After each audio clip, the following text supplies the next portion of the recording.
Assalamualaikum warahmatullahi wabarakatuh. Selamat berjumpa bersama saya Pipi Suhatmidasari dalam video pembelajaran Bahasa Indonesia. Yuk belajar Bahasa Indonesia tentang mengidentifikasi teks prosedur. Materi ini ada di kelas 7 semester ganjil. Selamat belajar. Kamu pasti pernah bermain layang-layang kan? Pernahkah kamu membuat layang-layangmu sendiri? Nah, saat membuat layang-layang tentu ada bahan dan alat yang akan digunakan, serta ada pula petunjuk cara membuatnya. Tahukah kamu ada sebuah teks yang bernama teks prosedur? Apa teks prosedur tersebut? Teks prosedur adalah teks yang berisi petunjuk dan cara-cara melakukan atau membuat sesuatu. Teks prosedur digunakan untuk memberi petunjuk agar seseorang dapat melakukan suatu pekerjaan dengan tepat.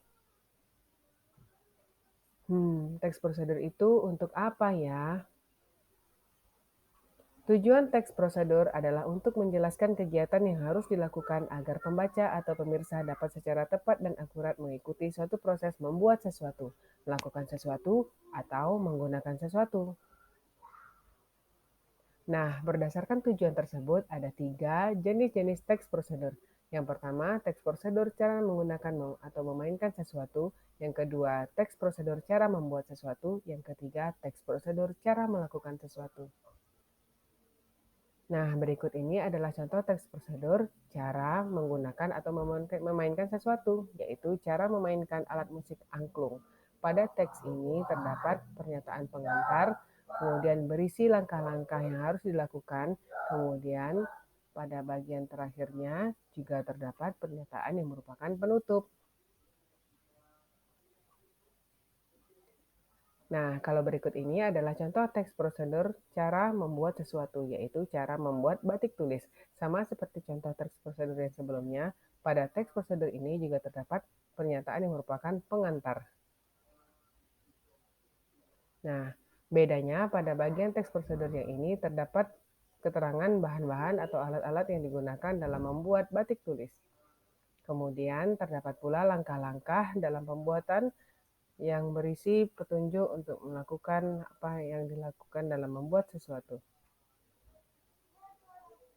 Nah, berikut ini adalah contoh teks prosedur cara melakukan sesuatu, yaitu cara melakukan gerakan tari tortor. Pada teks prosedur ini juga terdapat pernyataan yang merupakan pengantar, kemudian berisi langkah-langkah yang harus dilakukan dalam melakukan gerakan tersebut, dan pada bagian akhir juga terdapat penutup. Nah, berdasarkan isinya, teks prosedur memiliki 3 ciri-ciri. Yang pertama, teks prosedur memiliki panduan langkah-langkah yang harus dilakukan. Teks prosedur memiliki aturan atau batasan dalam bahan atau kegiatan yang dilakukan.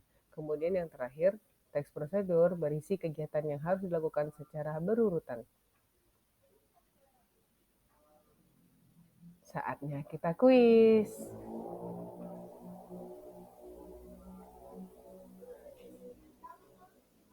Nah, pada kuis kali ini ada 2 pertanyaan yang harus kamu jawab. Pertanyaan yang pertama, apa saja jenis-jenis teks prosedur berdasarkan tujuannya?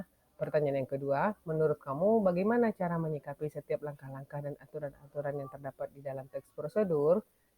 Nah, tuliskan jawabanmu di kolom komentar ya.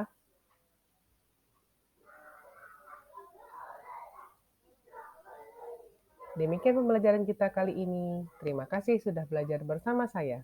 Subscribe channel saya untuk menonton video pembelajaran lainnya ya. Sampai jumpa lagi. Assalamualaikum.